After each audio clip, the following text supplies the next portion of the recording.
অমুকে অমুকের কাছে বিক্রি হয়ে যায়, তুমুকে তুমুকের কাছে বিক্রি হয়। এই দেশে কথা আছে, আগের রাত্রে এক কাপ চা আর একটা বিড়ির কাছে বাঙালি তার ভোট বিক্রি করে দেয়, ঠিক কি না?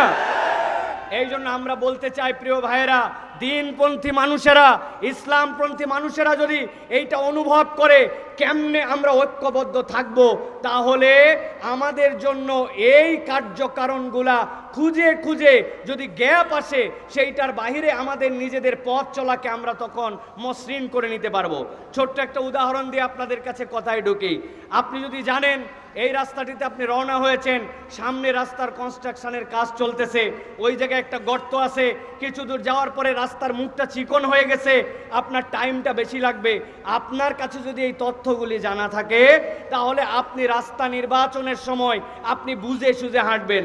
এখন শয়তান আমার জন্য কোন কোন ঘাঁটিতে ফাঁদ পেতে রেখেছে, আমি আল্লাহকে পছন্দ করি, রসুলকে পছন্দ করে, ইসলামকে পছন্দ করে, কিন্তু আমি ফাঁদ চিনি না।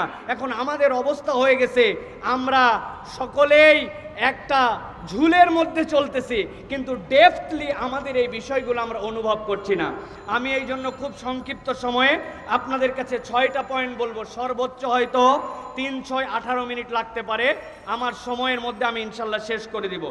1 নম্বর প্রিয় ভাইরা যে বিষয়টি, সেটি হচ্ছে আল্লাহ রাব্বুল আলামিন সূরা আলে ইমরানের 103 নম্বর আয়াত, যেটা আমি তেলাওয়াত করেছি, সেখানে ঐক্যবদ্ধ থাকার গুরুত্বের কথা বলেছেন।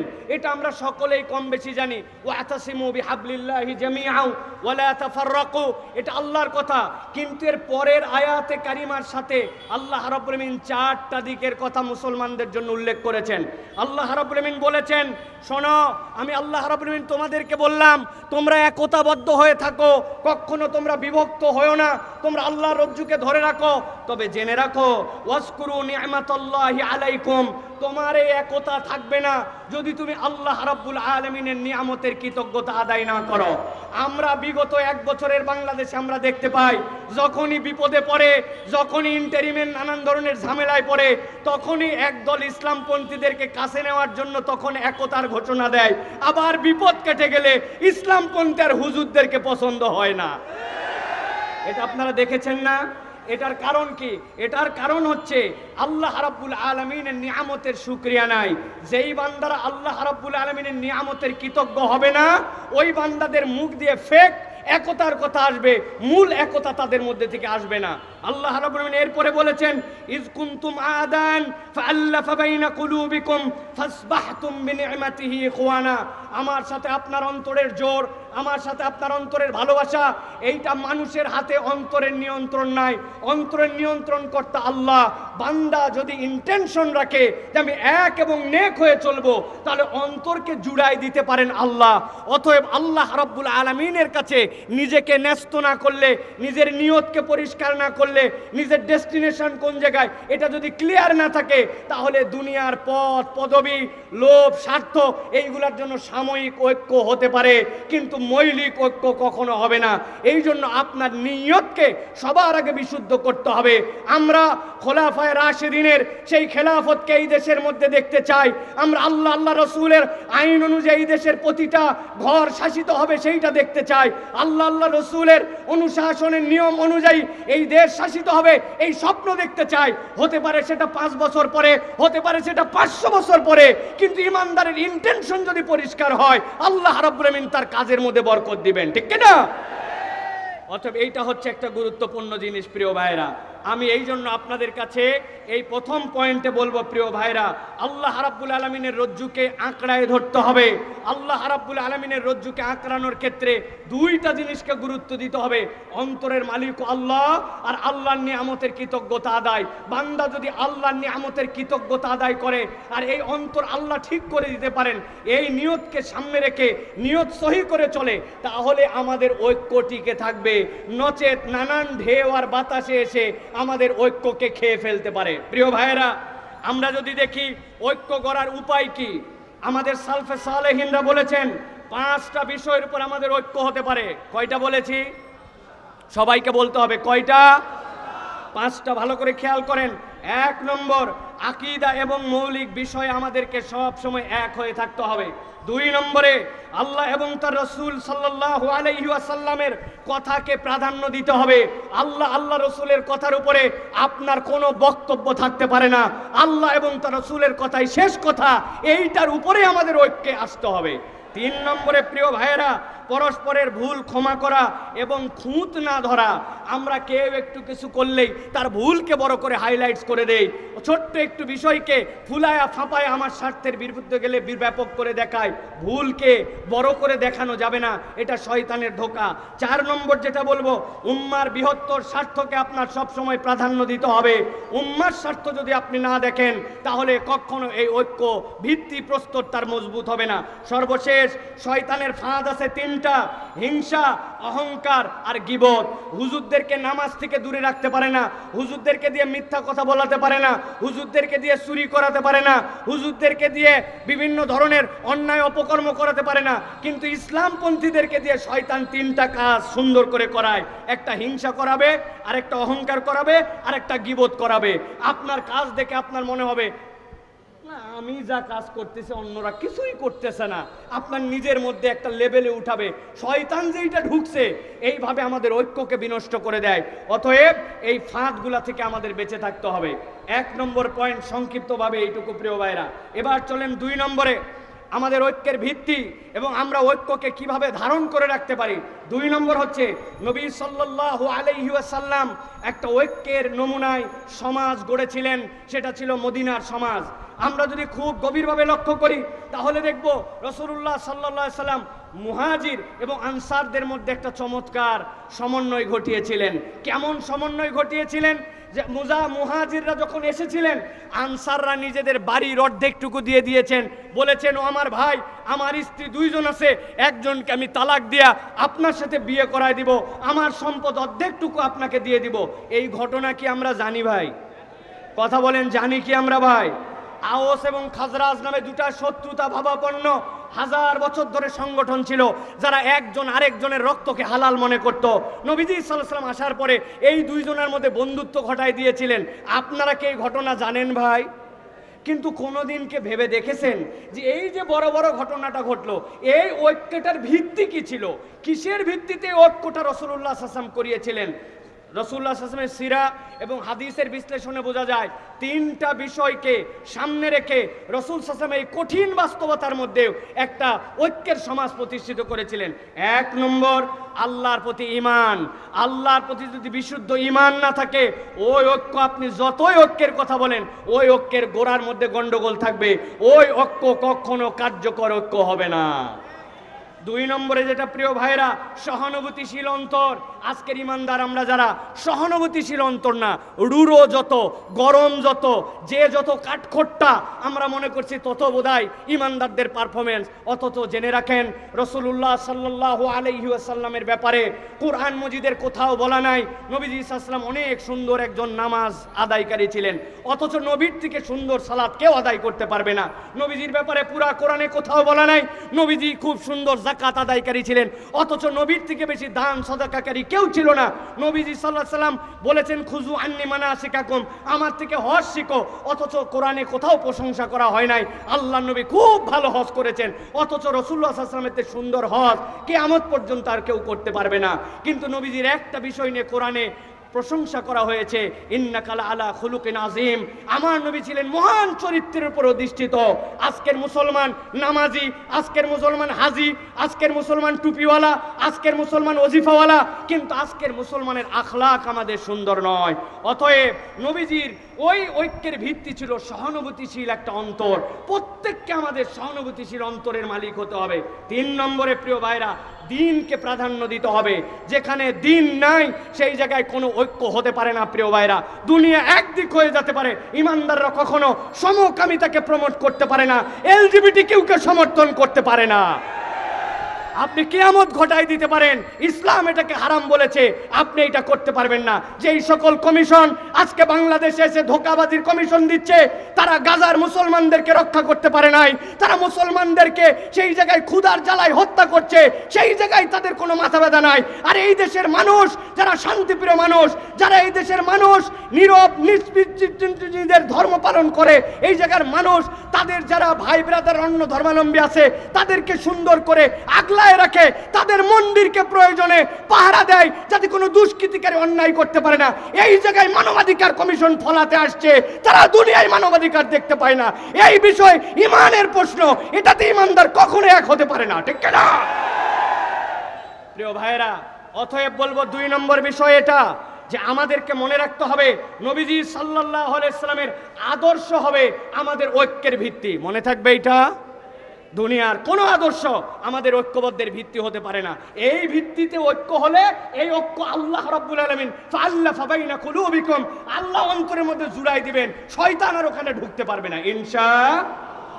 এটা গেল 2 নম্বর। প্রিয় ভাইরা, নবী করিম সাল্লাল্লাহু আলাইহি ওয়াসাল্লামের একটা হাদিস বলি, আপনারা জানেন, বুখারীর হাদিস। আল্লাহ নবী বলছেন, আল মুমিনু লিল মুমিনি কাল বুনিয়ান ইয়াশুদ্দু বা'দাহু বা'দা। একটা বিল্ডিং যেরকম ইটের পরে ইট গেথে তারপরে সেটা একটা স্ট্রাকচারে দাঁড়ায়, একটা মুমিন আরেকটা মুমিন হচ্ছে এরকম বুনিয়ান। কোনো একটা মুমিনকে বাদ দিয়ে আপনি মনে করবেন যে আমি একা একা জান্নাতে চলে যাব, এইটা মুমিনের চরিত্র হতে পারে না। অতএব প্রত্যেকটা মুমিনের সাথে সহানুভূতিশীল হৃদয় নিয়ে তার প্রতি আমার ভালোবাসা রাখতে হবে। এইটা হবে আমার ঐক্য টিকিয়ে রাখার অন্যতম একটা দর্শন। 3 নম্বরে প্রিয় ভাইয়েরা, সমাজে যদি ঐক্য না থাকে তাহলে আমাদের কি হতে পারে একটু ভালো করে খেয়াল করেন। প্রিয় ভাইয়েরা, আল্লাহ রাসূল সাল্লাল্লাহু আলাইহি ওয়াসাল্লাম ঐক্য প্রতিষ্ঠা করলেন, এরপরে সমাজ একটা সুন্দর সমাজের দিকে গেল।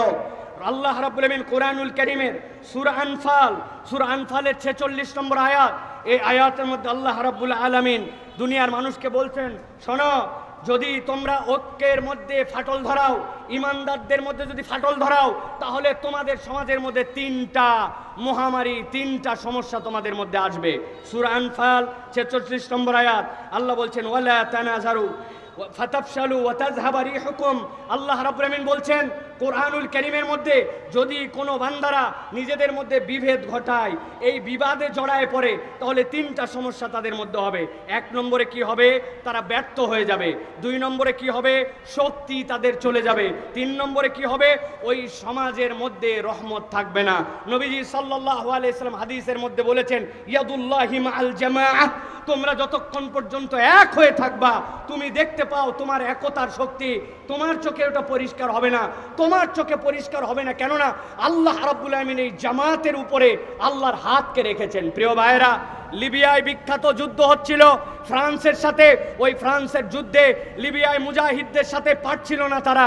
এক পর্যায়ে ফ্রান্স সিদ্ধান্ত নিল সম্মুখ সমরে মুজাহিদিনদের সাথে পারা যায় না। তারা তখন উপর থেকে হেলিকপ্টার গানশিপ দিয়ে হত্যা করার সিদ্ধান্ত নিল।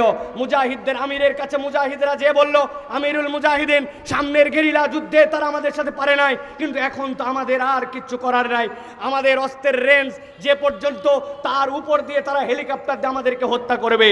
আমিরুল মুজাহিদিন তাদেরকে জিজ্ঞাসা করেছিলেন তারা কিভাবে হত্যা করবে, বলবে উপর থেকে তারা গুলি করবে। বলছে কত উপর থেকে? বলে অনেক উপর থেকে। বলে আরে কত উপর থেকে? বলে আমাদের গুলির রেঞ্জ যেখানে নাই সেখান থেকে।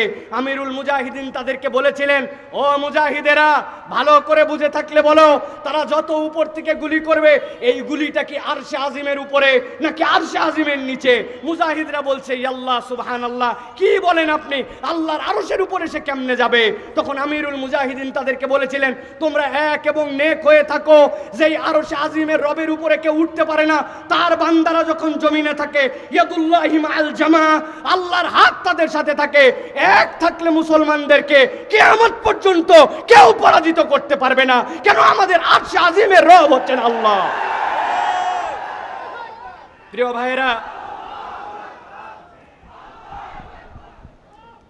ভাইয়েরা, এই জন্য আমি বলবো, সংখ্যায় আমরা কম হতে পারি, লোকজন আমাদেরকে বলতে পারে, কোথায় তোমাদের লোক? আমাদের লোক বেশি দরকার নাই। ইমানদাররা কখনো অস্ত্রের বলে জিতে নাই। ইমানদারদের সাথে একটা বল ছিল, সেটা হচ্ছে ইমানই বল।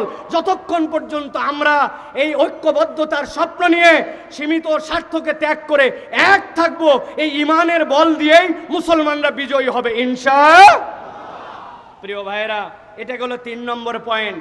সংক্ষিপ্তভাবে এবার চতুর্থ যে বিষয়টি আপনাদের কাছে বলবো প্রিয় ভাইয়েরা, এই উম্মাহ, যেই উম্মার ব্যাপারে আল্লাহ রাব্বুল আলামিন কোরআনুল কারীমের মধ্যে ছোট্ট 2টা শব্দে প্রশংসা করেছেন। কি প্রশংসা?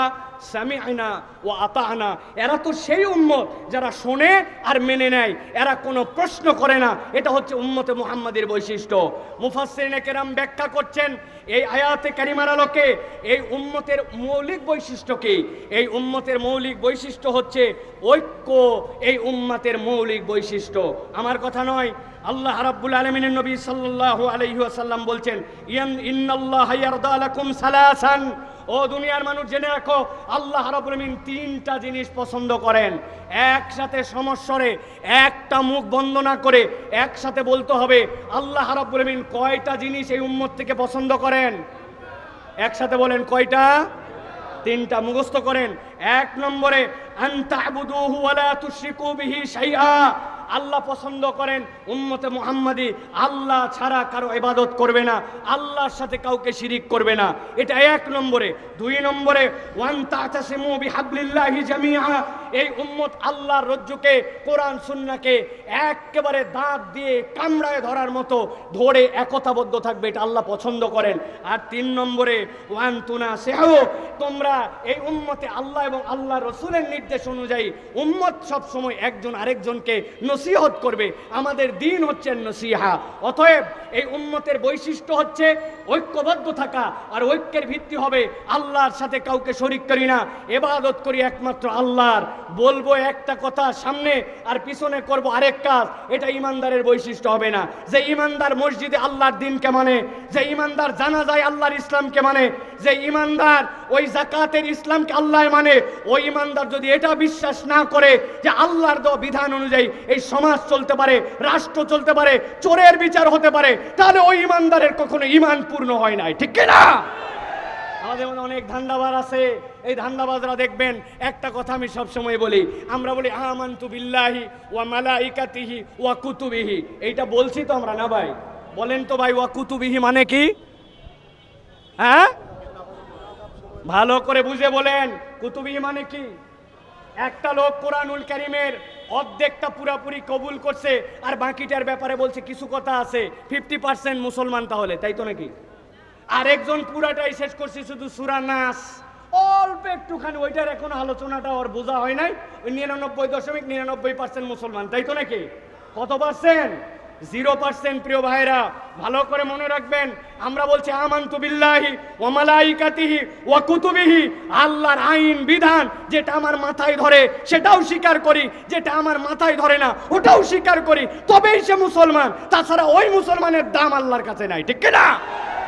বাঁচার একটা উপায় আছে, আপনারা যদি বলেন তাহলে বলে দিতে পারি। সবাই রাজি হওয়া লাগবে, আর যাওয়ার সময় 10 টাকা করে হাদিয়া দেওয়া লাগবে। হুজুর খুচরা নাই, তাই না?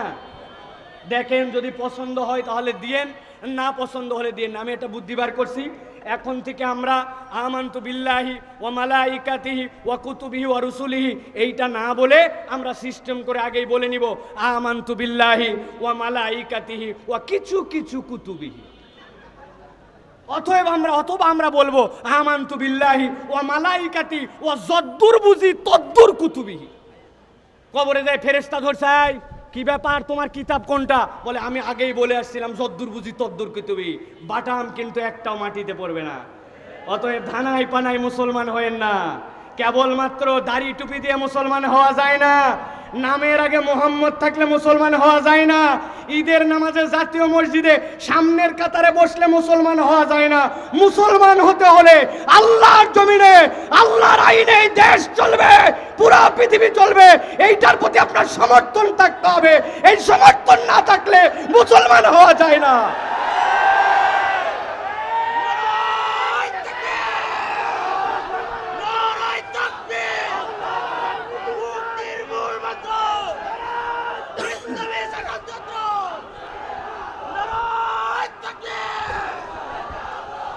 প্রিয় ভাইয়েরা মূল পয়েন্টে আসি। যে মূল পয়েন্টে আসি এবার আমাদের এই ঐক্যকে কিভাবে বিভক্ত করে ফেলে শয়তান, তার সংক্ষিপ্ত 3 মিনিটে 3টা দিক নির্দেশনা দেয় আপনাদের কাছে।